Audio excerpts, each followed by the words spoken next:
இன்னைக்கு நம்ம little super stars TV மொபைல்னு ஸ்கிரீன் அடிக்ஷன்ல முழுகி போகாம ஓடி ஆடி விளையாடி ஹெல்தியாவும் ஷார்ப்பராவும் வளரணும் இல்லையா? 50+ kids centric amenities. Stepstone Viram phase 2 kids themed apartments. Stepstone Viram Phase 2 காட்டுப்பாக்கம்ல premium 2 and 3 BHK apartments just 79 lakhs all inclusive. தள்ளுபடி அத்தனை பேரும் அல்லம்படி 6 முதல் 60% வரை ஆடி தள்ளுபடியுடன் சூப்பர் சரவணா ஸ்டோர்ஸ், சென்னை, மதுரை, கோவை.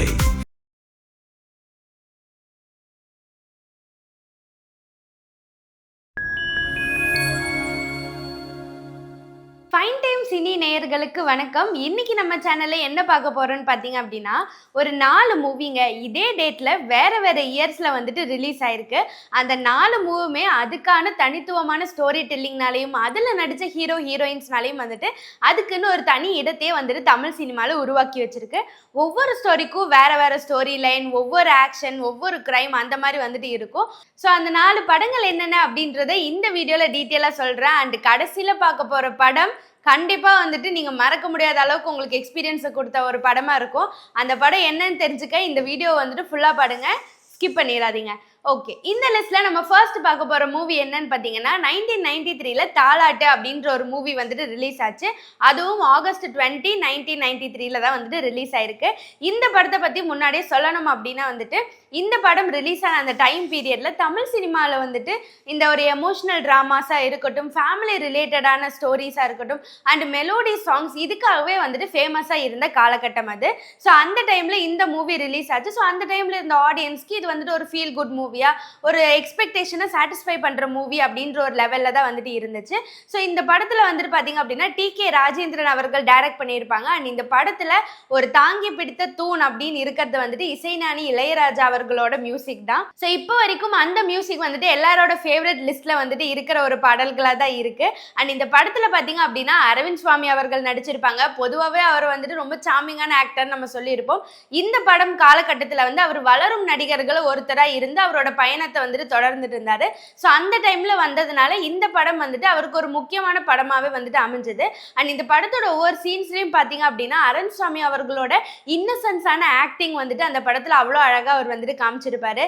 அவர் பேசுற அந்த ஸ்லாங்கா இருக்கட்டும், அதுல அவர் ஆக்ட் பண்ற அந்த விதமா இருக்கட்டும், இது எல்லாமே வந்துட்டு ஒரு ஸ்க்ரீனுக்கு முன்னாடி ஆக்ட் பண்ணுறாரு அப்படின்றத தாண்டி வந்துட்டு ரொம்ப இன்னசென்ட்டான ஆக்டிங், நேச்சுரலான ஆக்டிங்காக வந்துட்டு அவர் காமிச்சிருப்பாங்க. அண்ட் இவங்க கூட சேர்ந்து வந்துட்டு நடிகை சுகன்யா அவர்கள், சிவரஞ்சனி அவர்களும் வந்துட்டு இம்பார்ட்டண்டான கேரக்டரில் வந்துட்டு நடிச்சிருக்காங்க. அண்ட் சிவரஞ்சனி அவர்கள் கூட இவருக்கு இருக்கிற காதல் எப்படி இருக்குது, ஸோ இந்த மாதிரியெல்லாம் தான் வந்துட்டு ஃபோக்கஸ் பண்ணி கம்ப்ளீட்டாக ஒரு ஃபேமிலிக்குள்ளே என்ன நடக்கும், இதில் அதுக்குள்ளே இருக்கிற கான்ட்ரவர்சிஸ்லாம் என்ன, இப்படி தான் வந்துட்டு இந்த படம் ஃபுல்லாமே எடுத்திருப்பாங்க. அண்ட் இதை தாண்டி வந்துட்டு இன்னொரு விஷயம் இம்பார்ட்டாக சொல்லணும் அப்படின்னா இதில் வந்துட்டு கவுண்டமணி, செந்தில், கோவை சரளா அவர்கள் இவங்க எல்லாருமே வந்துட்டு இணைஞ்சிருக்காங்க. ஸோ இவங்களோட ஒரு காம்போ அப்படின்னாலே அந்த படத்துல ஹியூமர் அப்படின்றது வந்துட்டு எக்ஸ்பெக்டேஷனையும் தாண்டின ஒரு அளவு வந்துட்டு இருக்கும். ஸோ அந்த மாதிரியே இந்த படத்துலையும் வந்துட்டு இவங்களோட காம்போ நல்லாவே ஒர்க் அவுட் ஆயிருக்கு. ஸோ இந்த படத்தை பத்தி வந்துட்டு ஒரு சின்ன மைனஸ் வந்துட்டு சொல்லணும் அப்படின்னா இதோட ஸ்லோ பேஸ்டான ஒரு ஸ்டோரி தான், அப்படியே மெதுவாக மூவ் ஆகிறது. ஸோ இது வந்துட்டு நிறைய பேருக்கு டிஸ்கனெக்ஷனும் வந்துட்டு ஃபீல் ஆயிருந்தது. ஸோ இந்த மூவி நீங்க யாராவது பார்த்துருந்தீங்க அப்படின்னா இந்த மூவி உங்களுக்கு எப்படி இருந்தது, இந்த ஸ்டோரி டெய்லிங் உங்களுக்கு பிடிச்சிருந்தா இல்லையா அப்படின்றத மறக்காம கமெண்ட்ல சொல்லிருங்க. அண்ட் இந்த லிஸ்ட்ல நம்ம அடுத்து 2ஆவதா பார்க்க போற மூவி என்னன்னு பாத்தீங்க அப்படின்னா 2010ல வந்துட்டு ரிலீஸ் ஆன நான் மகான் அல்ல. இந்த படம் நிறைய பேர் வந்துட்டு மோஸ்ட்லி பார்த்துருப்பீங்க. ஸோ பார்க்காதவங்களும் வந்துட்டு தெரிஞ்சுக்கோங்க. இந்த படம் வந்துட்டு கார்த்திக் அவர்கள் நடிச்சிருப்பாங்க. அண்ட் அவங்க கூட சேர்ந்து காஜல் அகர்வால் தான் வந்துட்டு ஹீரோயினா நடிச்சிருக்காங்க. கார்த்திக் அவரோட கெரியர்ல இந்த ஒரு படம் வந்துட்டு ஒரு இம்பார்ட்டன்டான மைல் ஸ்டோனா வந்துட்டு அமைஞ்சது அப்படின்னு தான் சொல்லணும். இந்த படத்துல ஆரம்பத்துல பாத்தீங்கன்னா அப்படின்னா ஒரு காதலிக்கிற ஒரு பையன், அவருக்கு காதல், குடும்பம் இந்த மாதிரி எல்லாமே முக்கியம் தான். அந்த மாதிரி இந்த ஒரு படம் வந்துட்டு மூவ் ஆனாலும் காஜல் அகர்வால் கூட பேசுற இந்த சின்ன சீன்ஸா இருக்கட்டும், இது எல்லாமே வந்துட்டு ஒரு மாதிரி என்டர்டைன்மெண்டா ஒரு ரொமான்டிக் மூவியா தான் வந்துட்டு ஃபர்ஸ்ட் ஹாஃப் வரைக்கும் டைரக்டர் கொண்டு போயிருப்பாரு. அண்ட் அந்த செகண்ட் ஹாஃப்க்கு அப்புறம் வந்துட்டு மூவிக்கு வர ஒரு திருப்பமா இருக்கட்டும், கம்ப்ளீட்டா அந்த ஃபர்ஸ்ட் ஹாஃப்ல நம்ம அந்த மூவி பத்தி என்ன நினைச்சிருந்தோமோ அதை அப்படியே வந்துட்டு மாத்தி அந்த படத்தோட டைரக்ஷனே வந்துட்டு மாத்தி கொண்டு போயிடும் அந்த செகண்ட் ஹாஃப். அந்த அளவுக்கு அதுல இருக்கிற டார்க் வேர்ல்டா இருக்கட்டும், அந்த கார்த்திக் அவர்களுக்குள்ள இருக்கிற அந்த ஆக்ஷன் சீக்வன்ஸா இருக்கட்டும், அந்த கிரைம் த்ரில்லர் சீன்ஸ், இது எல்லாமே வந்துட்டு ஒரு மாதிரி படத்தையே வேற லெவல்ல எலிவேட் பண்ணி வந்துட்டு காமிச்சிருப்பாங்க.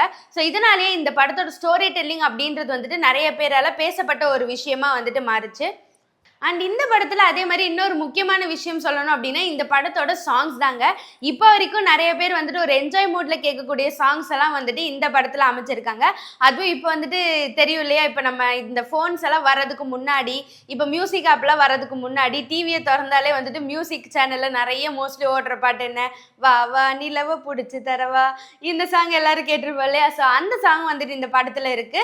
ஸோ இந்த மாதிரி மியூசிக் வைஸா பார்க்கணும் அப்படின்னா ஒரு பெஸ்டான இதை வந்துட்டு மியூசிக் டைரக்டர் கொடுத்துருப்பாங்க. அண்ட் கார்த்திக் அவரோட கெரியருக்கு அவரோட கேரக்டர் வைஸ் அவருக்கு என்னென்ன ரோல்ஸ் வந்துட்டு சூட் ஆகும் இந்த மாதிரி தெரிஞ்சிருக்கு. இந்த நான் மகாநல்லா இந்த ஒரு மூவி வந்துட்டு ஒரு பெஸ்ட் எக்ஸாம்பிளா அவருக்கு வந்துட்டு மாறுச்சு. ஸோ அடுத்ததான் இந்த லிஸ்ட்ல நம்ம மூணாவது பார்க்க போற படம் என்னன்னு பார்த்தீங்கன்னா அதே இயர் 2010ல வெளியே வந்த இனிது இனிது மூவி தான். ஸோ இந்த மூவி நம்ம மோஸ்ட்லி எல்லாருமே வந்துட்டு பார்த்துருப்போம், டெலிவிஷன்ஸ்ல அடிக்கடி போடுற ஒரு படமா வந்துட்டு இருந்தது. ஸோ இந்த மூவி பார்த்தீங்க அப்படின்னா 2007ல தெலுங்குல ஹாப்பி டேஸ் அப்படின்ற ஒரு மூவியா தான் ரிலீஸ் ஆச்சு. அண்ட் அதை வந்துட்டு தமிழ்ல ரீமேக் பண்ணி தான் வந்துட்டு 2010ல வந்துட்டு ஆகஸ்ட் 20 அன்னைக்கு இந்த படத்தை ரிலீஸ் பண்றாங்க. அந்த இந்த படத்துல மூலியமா தான் வந்துட்டு ஒரு காலேஜ் லைஃப்னா எப்படி இருக்கும், ஃப்ரெண்ட்ஷிப்னா என்ன, இதுக்கு எல்லாமே வந்துட்டு அடையாளமா இந்த ஒரு மூவி வந்துட்டு பார்க்கப்பட்டுச்சு. காலேஜ் லைஃபா இருக்கட்டும், அதுல இருக்கிற ஃப்ரெண்ட்ஷிப், அந்த டைம்ல வர காதலா இருக்கட்டும், அவங்களுக்கு நடுவில் இருக்கிற எமோஷன்ஸா இருக்கட்டும், ஒரு கான்ஃபிளிக்ட், இந்த மாதிரி எல்லா விஷயத்தையும் வந்துட்டு ஃபுல் பேக்டா இந்த மூவில வந்துட்டு கொடுத்துருப்பாங்க.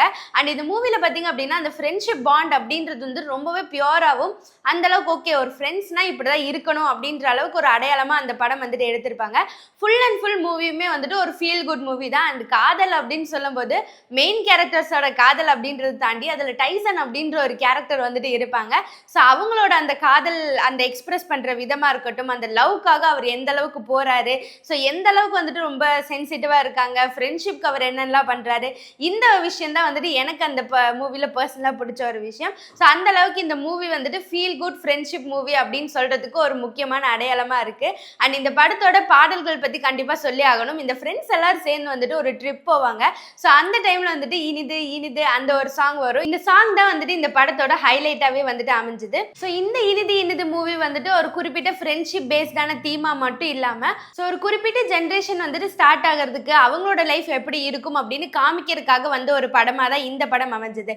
பொதுவாகவே தமிழ் சினிமாவில் எடுத்துக்கிட்டோம் அப்படின்னா ஒவ்வொரு ஜென்ரேஷன் சேஞ்சுக்கும் அந்த சேஞ்சை வந்துட்டு காமிக்கிறதுக்காக ஒவ்வொரு மூவி வரும் இல்லையா. ஸோ அந்த மாதிரி ஒரு மூவி தான் இந்த இனிது இனிது. ஸோ நீங்கள் ஆல்ரெடி இந்த படத்தை பார்த்துருந்தீங்க அப்படின்னா அது உங்களுக்கு எவ்வளோ தூரம் வந்துட்டு எமோஷனலாக கனெக்டடாக இருந்துச்சு அப்படின்றத மறக்காம கமெண்ட்ல சொல்லிடுங்க. அண்ட் நான் முன்னாடியே சொன்ன மாதிரி இப்போ நான் சொல்ல போகிறேன் அந்த 4வது படம் நம்ம எல்லாருக்குமே வந்துட்டு பிடிச்ச ஒரு ஃபேவரட்டான ஹீரோ அவங்க நடித்தது.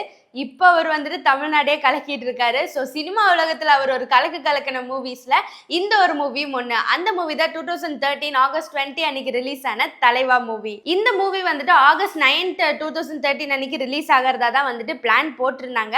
ஆனால் நம்மளுக்கு தெரியும் இல்லையா, இவரோட படம் வந்தாலே வந்துட்டு யாராவது வந்துருவாங்க, ஏதாவது குத்த சொல்ல, அந்த மாதிரி வந்துட்டு இந்த படத்துக்கும் நிறைய சர்ச்சைகள்லாம் வந்து அதுக்கப்புறம் அதை தாண்டி தான் வந்துட்டு ஆகஸ்ட் 20 அன்னைக்கு வந்துட்டு ரிலீஸ் பண்ணியிருந்தாங்க.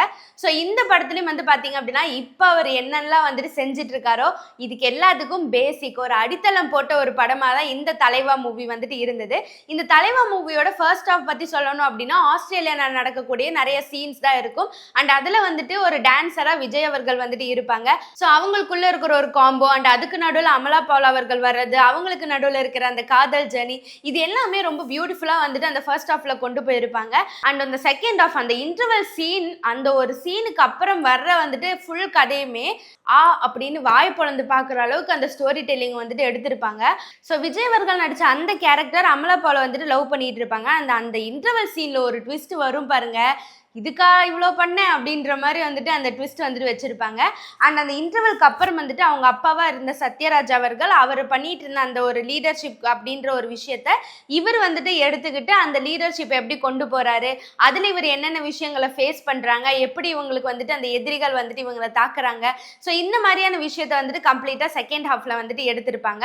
ஃபுல் அண்ட் ஃபுல்லா அந்த ஒரு லீடர்ஷிப் குவாலிட்டி எப்படி வந்துட்டு விஜய் அவர்களுக்கு இருக்கு அப்படின்றத இப்போ அவர் பண்ணிட்டு இருக்கிற விஷயத்த ஸோ அப்பவே டைரக்டர் கேரக்டர் வந்துட்டு ஸ்க்ரீனுக்கு முன்னாடி நம்மளுக்கு காமிச்சிட்டாங்க. அண்ட் இந்த ஸ்டோரியை தாண்டி இன்னொரு இம்பார்ட்டண்டான விஷயம் சொல்லணும் அப்படின்னா வந்துட்டு ஜிவி பிரகாஷ் அவர்களோட மியூசிக் தான். பசங்க பசங்க தமிழ் தமிழ் பசங்க. ஸோ இந்த சாங்ஸாக இருக்கட்டும், அதுக்கப்புறம் வந்துட்டு யார் இந்த சாலையோரம் பூக்கள் வைத்தது. ஸோ இந்த மாதிரி எல்லா சாங்ஸுமே வந்துட்டு ரொம்ப பவர்ஃபுல்லான ஒரு சாங்ஸாக தான் வந்துட்டு அமைஞ்சிருந்தது. ஸோ நிறைய கமர்ஷியல் ஃபிலிம்ஸ்க்கு நடுவில் இந்த விஜய் அவர்களோட கெரியருக்கு ஒன் ஆஃப் த மைல்ஸ்டோன் மூவியாக இந்த தலைவா மூவி வந்துட்டு அமைஞ்சுது. ஸோ நீங்கள் தலைவா மூவி வந்துட்டு எப்போ பார்த்தீங்க, தியேட்டரில் எக்ஸ்பீரியன்ஸ் பண்ணியிருக்கீங்களா? அண்ட் விஜய் அவர்களை வந்துட்டு ஒரு லீடர்ஷிப் பொசிஷனில் அப்போவே வந்துட்டு பார்த்தப்போ உங்களுக்கு எந்த மாதிரி அந்த ஃபீல் இருந்தது? இந்த எல்லா விஷயத்தையும் வந்துட்டு மறக்காம கமெண்ட்ல சொல்லுங்க. இன்னைக்கு நம்ம பார்த்த இந்த 4 மூவிஸ்ல உங்களோட ஃபேவரட் மூவி என்ன அப்படின்றதையும் மறக்காம கமெண்ட்ல சொல்லுங்க. அண்ட் இதே மாதிரி அடுத்தடுத்து இன்ட்ரெஸ்டிங்கான சினிமா அப்டேட்ஸ் தெரிஞ்சுக்க மறக்காம நம்ம சேனலை ஃபாலோ பண்ணுங்க. அடுத்த வீடியோல சந்திக்கும் வரை நான் உங்கள் சந்தியா தாஸ்.